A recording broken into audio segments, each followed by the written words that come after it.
buenos días, buenas tardes, buenas noches. Con esta presentación retomamos el estudio de la unidad didáctica 2 del curso de Introducción a la Investigación de Operaciones. Ya hemos visto cómo se formula un problema sencillo de programación lineal y hemos presentado todas sus partes constitutivas en términos de variables de decisión, función objetivo, inecuaciones y ecuaciones de restricciones, y también hemos aprendido cómo se resuelve un problema de 2 y 3 variables mediante el método gráfico y su complementario, el método analítico. Específicamente, con esta presentación vamos a apoyar la formalización matemática del problema de programación lineal. Ya hemos visto como nuestro primer problema simple y sencillo tomaba la forma de maximizar una función objetivo en términos de dos variables de decisión sujeto a restricciones del tipo menor o igual con la condición de no negatividad expresada. También hemos visto como una variante de este problema la posibilidad de representar inecuaciones del tipo mayor o igual, en este caso mediante la expresión de que la variable de decisión x1 debe ser mayor o igual a 10 en vez de mayor o igual a 0, que era la condición original.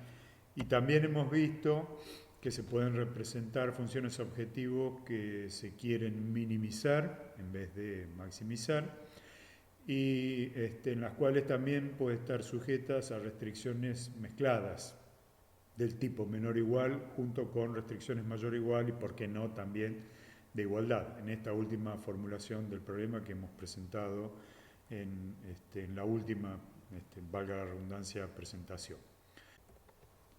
Todos los problemas de programación lineal que hemos presentado pueden ser representados con esta formulación general o esta forma estándar, tales las denominaciones que se emplean habitualmente para estas expresiones matemáticas. Digamos, en primer lugar, que hablamos de formulación general o forma estándar porque todos los problemas, como hemos dicho, pueden ser representados de esta manera. Más adelante vamos a ver cómo una función de minimización puede ser transformada algebraicamente en una función de maximización y cómo las inecuaciones del tipo mayor o igual o una ecuación, es decir, una igualdad, ambos casos pueden ser transformadas en una desigualdad del tipo menor o igual como la que acá se presenta, de forma tal que cualquier problema, sea de maximizar o minimizar, y contenga cualquier mezcla de inecuaciones y ecuaciones entre sus restricciones, pueden ser expresadas como un problema de maximización sujeto exclusivamente a inecuaciones del tipo menor o igual.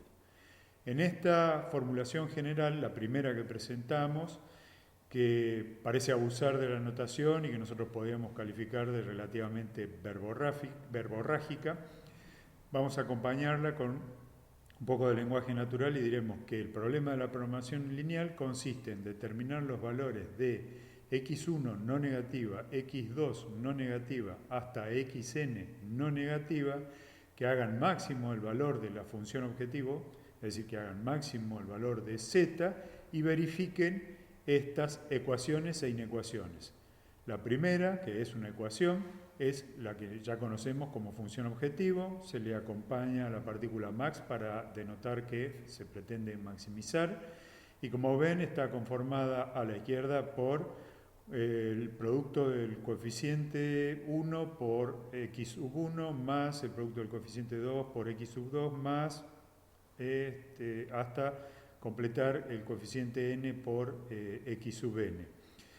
Luego está desarrollado el conjunto de inecuaciones que representan a todas las restricciones del problema, en la cual vuelven a repetirse productos y sumas entre coeficientes y variables de decisión.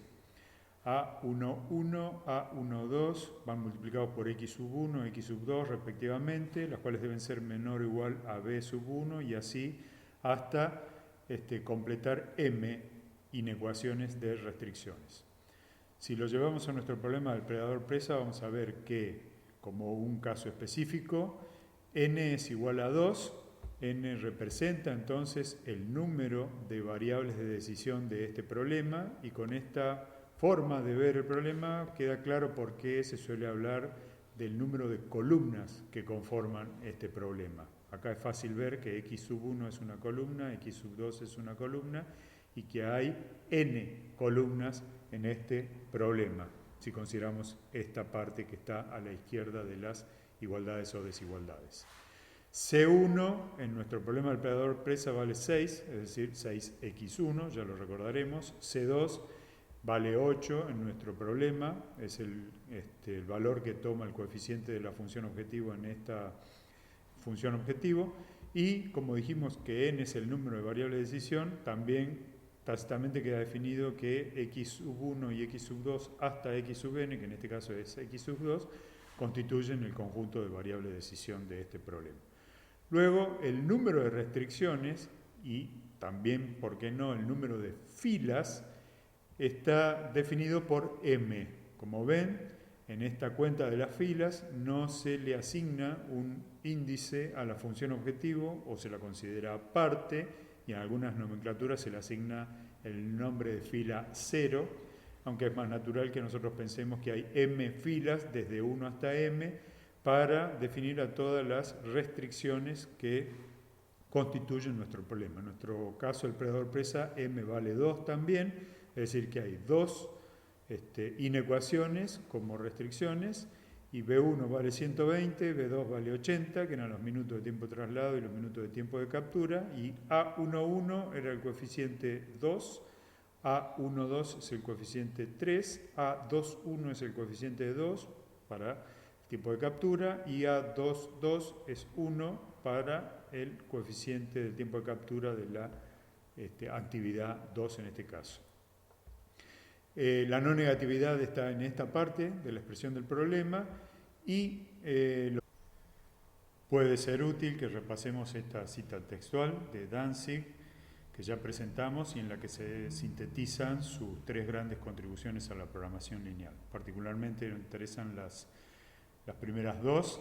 Como pueden ver, todos los problemas de planificación pueden formularse como un sistema de desigualdades lineales, o pueden representarse como un sistema de desigualdades lineales, mejor dicho. Y el papel de la función objetivo para seleccionar la mejor solución reemplazando a las viejas reglas prácticas. Son dos aspectos que quedan claramente expresados en esta formulación general que acabamos de presentar. ¿Sí?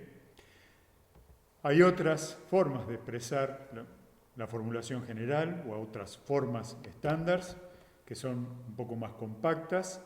Esta es la que nosotros vamos a llamar, no muy apropiadamente, la forma algebraica. Más adelante va a quedar claro por qué. En este caso queremos maximizar z igual a la sumatoria desde j igual a 1 hasta n del producto de c sub j por x sub j sujeto a otra sumatoria que recorre los productos de a sub i j por xj menor o igual a b sub i.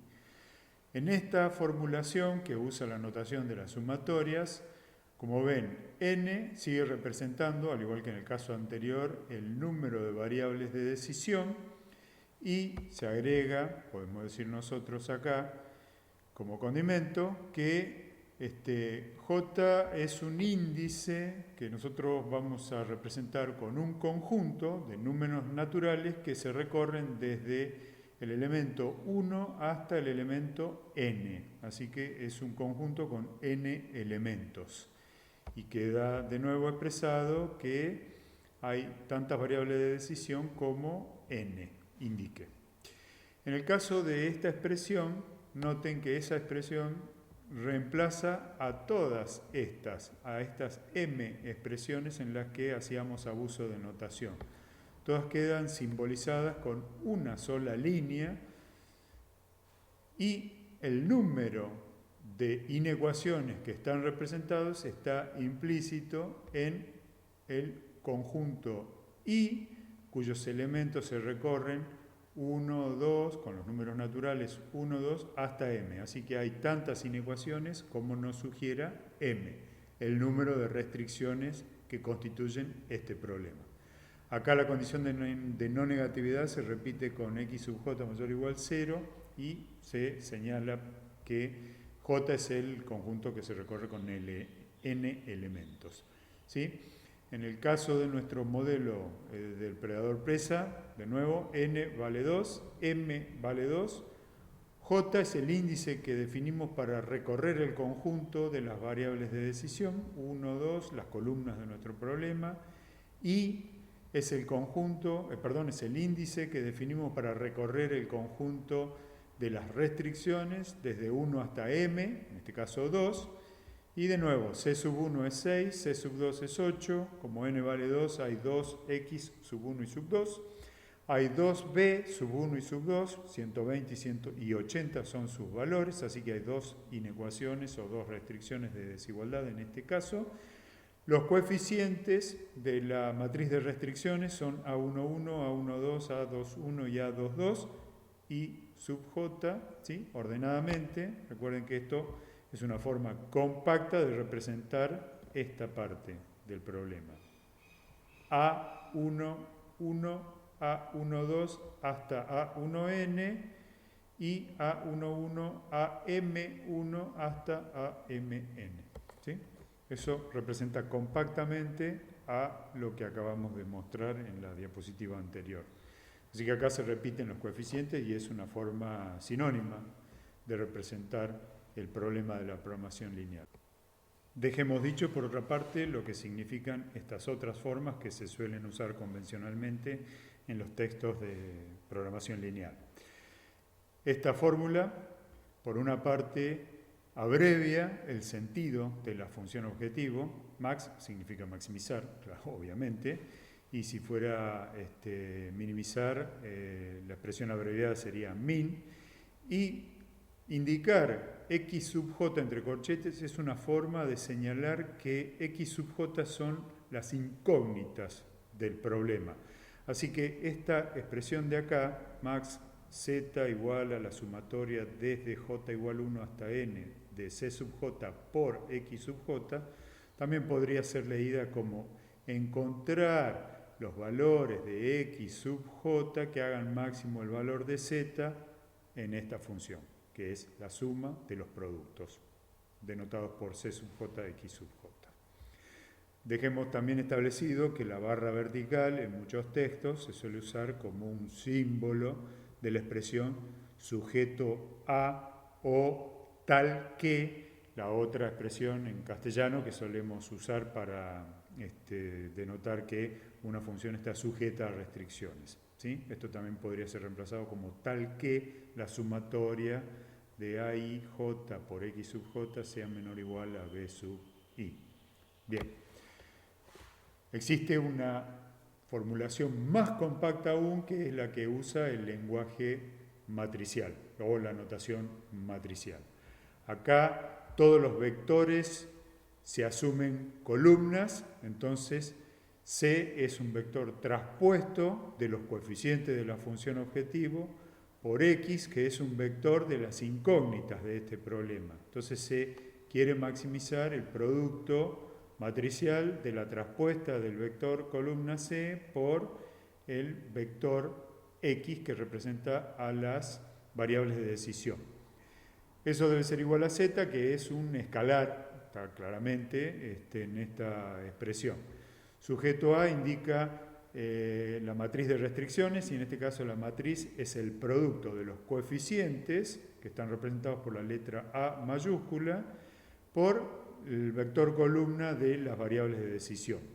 Eso debe ser menor o igual a B, y B también es un vector columna que representa los lados derechos de estas restricciones o de estas desigualdades, y acá se denota las dimensiones de la matriz. M es el número de filas y N es el número de columnas. Acá de nuevo queda claramente expresado que los problemas suelen tener un número de filas y un número de columnas como su dimensión.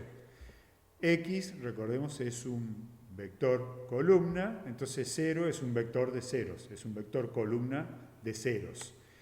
En el predador presa, nuestro problema, el predador presa, de nuevo, m, esta m que nos indica el número de filas de la matriz de restricciones es 2, n, el número de columnas de la matriz de restricciones es 2 también, c, el vector columna de los coeficientes de la función objetivo es 6 y 8, que cuando se transponen son un vector fila, claramente, que puede ser multiplicado por un vector columna x sub 1 y x sub 2. Este es el vector que representa las variables de decisión o incógnitas de este problema.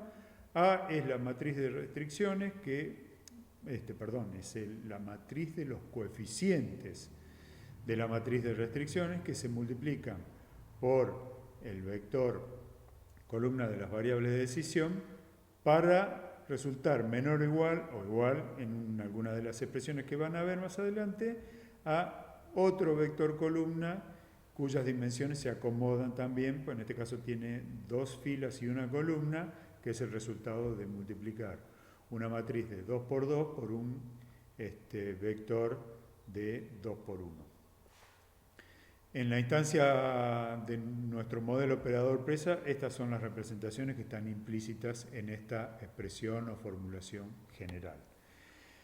En todos los casos, repetimos, en cualquiera de las 3 representaciones, sea esta, que es la que hemos denominado, no muy apropiadamente, como verborrágica, esta como la algebraica y esta como la matricial, todas son una expresión estándar, simbólica y general de un problema de programación lineal. En nuestro caso era en el que estaba representado un problema de maximización sujeto a restricciones de menor o igual con la condición de no negatividad. ¿Por qué se suelen estudiar o representar todos los problemas con una forma estándar o una formulación general? Primero, un poco para sintetizar todo lo que se sabe de los problemas de programación lineal. Es muy relevante volver a señalar que todos los problemas de programación lineal pueden ser representados de manera compacta con esta expresión, o con esta otra. Y cuando decimos todos, es absolutamente todos. Recordemos que habíamos adelantado que una función objetivo de minimizar puede ser reemplazada por uno de maximizar y viceversa, y que también podemos convertir una desigualdad de tipo mayor o igual en una de tipo menor o igual, y también podemos convertir una igualdad en una expresión equivalente de tipo menor o igual. Todo esto lo vamos a ver más adelante. Así que, por un lado, se sintetiza todo lo que sabemos de los problemas de programación lineal. Y por otra parte, también es importante porque en algunas presentaciones que se hagan con posterioridad se va a asumir una cierta formulación general. Algunos autores, por ejemplo, la formulación general la hacen con un problema de minimizar sujeto a restricciones del tipo mayor o igual. O, como lo hizo el propio Danzig, una función objetivo de minimizar sujeto a restricciones de igualdad exclusivamente. Como todas son formas algebraicamente equivalentes e interconvertibles entre sí, vamos a ver que no es muy relevante cuál se usa para representar un problema de programación lineal. Pero tengan en cuenta que a veces cuando se está estudiando un tema, el autor asume que el problema está expresado de una cierta forma estándar y que varias de las relaciones que se presentan luego están fundadas en esa forma estándar. La tercera razón por la cual estudiamos la forma estándar es porque ponen de manifiesto claramente lo que se conoce como los axiomas de la programación lineal, en algunos textos, en otros se los presenta como los supuestos de la programación lineal y en otros como las condiciones de la programación lineal.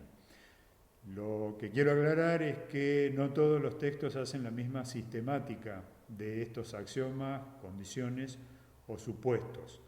En el fondo lo que nos dicen es qué condiciones se debe encontrar en un problema para que pueda ser representado y consecuentemente resuelto como un problema de programación lineal. Nosotros vamos a hacer una presentación de 4 axiomas, condiciones, en los textos Esta presentación puede ser levemente distinta, pero todos los condimentos están en esta presentación. Por una parte tenemos el axioma de la proporcionalidad, que sintéticamente lo que nos dice es que la contribución de cualquier actividad al valor de la función objetivo es directamente proporcional al nivel de dicha actividad. Eso es lo que nosotros varias veces hemos presentado como el producto P por Q, precio por cantidad. ¿Sí? En el caso de la función objetivo genérica es CJ por X sub J. Ahí es donde se ve la proporcionalidad claramente, y eso impide que haya término independiente en la relación, como podría surgir si uno quisiera representar, por ejemplo, los costos fijos, C sub J por X sub J más una constante independiente. Eso no está permitido porque justamente viola el axioma de la proporcionalidad. Y también están impedidos potencias distintas a 1 en la variable de decisión. Así que x1 al cuadrado no está permitido porque es una violación de la proporcionalidad. x1 en el denominador de una expresión tampoco está permitida. Tengan en cuenta que eso es como un coeficiente, es como una potencia a la menos 1, ¿sí? Y la proporcionalidad también se verifica en la matriz de restricciones. Así que si tenemos restricciones que representan el consumo de un recurso, el consumo de ese recurso es proporcional al nivel de la actividad. Eso también se verifica como el producto, en este caso, de A sub IJ por XJ. De nuevo, un coeficiente que mide el consumo unitario o la contribución unitaria, depende de lo que represente, por la variable de decisión, la cantidad. Precio por cantidad, P por Q. ¿Sí? Ese es uno de los axiomas de la programación lineal. Otro axioma muy fuertemente relacionado con el anterior es el de la aditividad. Según este axioma, la contribución de una actividad es independiente de las contribuciones que hacen las demás actividades.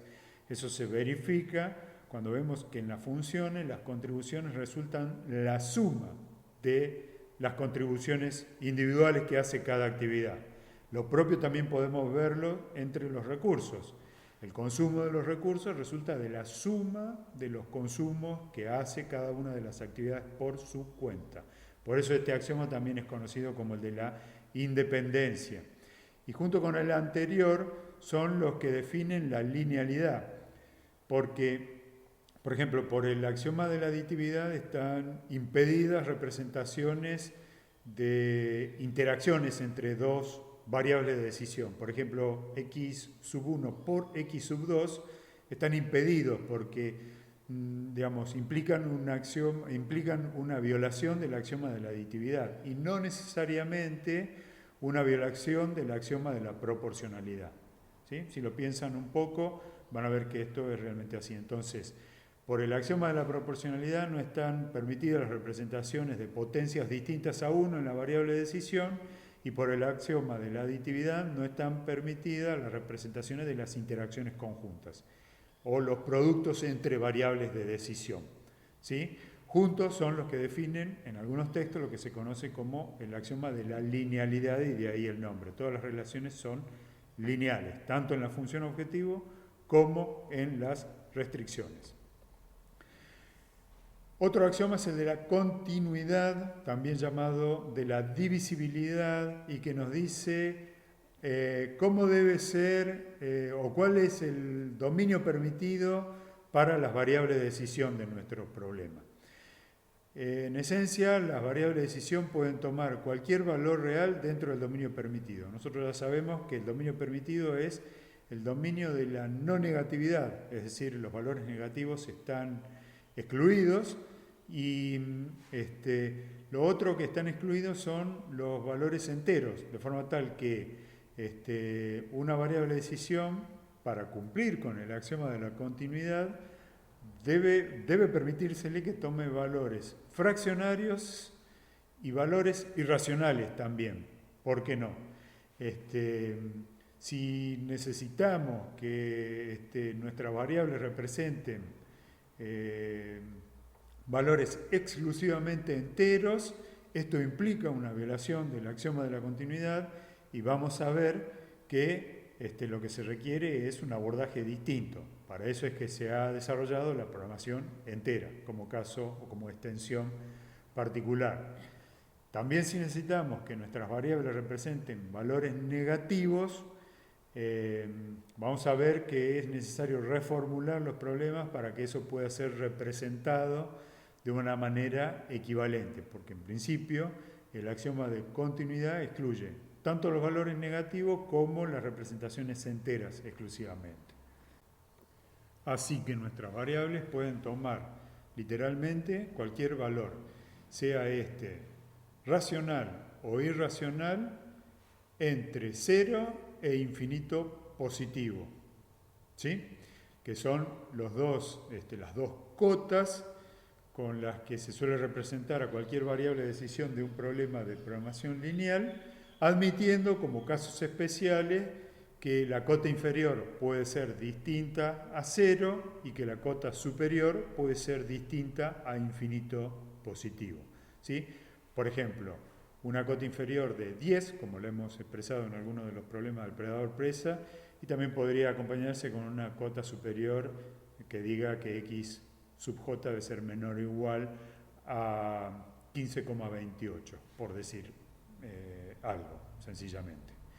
El último axioma es un axioma muy importante para las representaciones o para que las representaciones tengan el realismo necesario. Y es el axioma que muchos autores llaman del determinismo, que es una expresión que en este contexto puede ser tomada como antónima de probabilístico o estocástico, los otros términos que completarían esta consideración. Según el axioma del determinismo, en un modelo de programación lineal, todas las constantes o coeficientes, nominalmente los valores de C, los valores de A sub ij, de C sub j, los valores de A sub ij y los valores de B sub i, se asumen perfectamente conocidos y exactamente determinados. ¿Qué quiere decir esto? Quiere decir que no se les puede incorporar ningún componente estocástico, es decir, su representación no admite que dichos valores pueden estar imperfectamente determinados o que directamente estamos usando un coeficiente fijado de manera determinista para representar a una variable que es típicamente estocástica. Por ejemplo, en muchos tratamientos teóricos los precios de los productos suelen ser representados con una variable aleatoria, ¿sí? Eso no puede ser acomodado en un problema de programación lineal. Para eso es que se ha desarrollado una rama completa de la programación matemática que es la programación estocástica.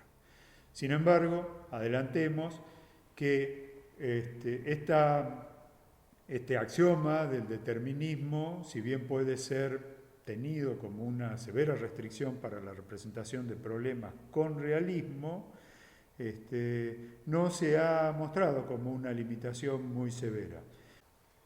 Fundamentalmente por el análisis de sensibilidad, un tópico que, junto a la interpretación económica del método simplex, vamos a estudiar con mucho detenimiento un poco más adelante y que son de la mayor importancia práctica para el uso de la programación lineal como un mecanismo para representar y resolver problemas de gestión y administración en general.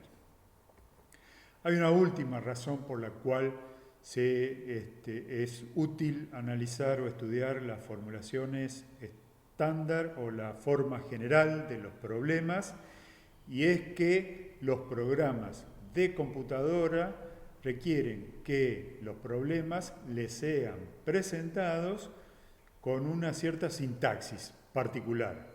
Y como vamos a ver más adelante, la sintaxis de algunos de los problemas se asemeja mucho a la formulación que hemos llamado verborrágica.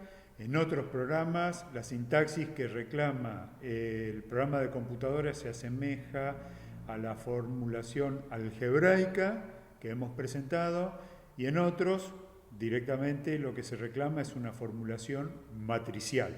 Eso lo vamos a ver un poco más adelante, y es otra de las razones por las cuales estudiar y comprender bien la forma general o la forma estándar de todo problema de programación lineal es de importancia práctica. Bien, con esto terminamos el tratamiento del tema que estábamos abordando con esta presentación.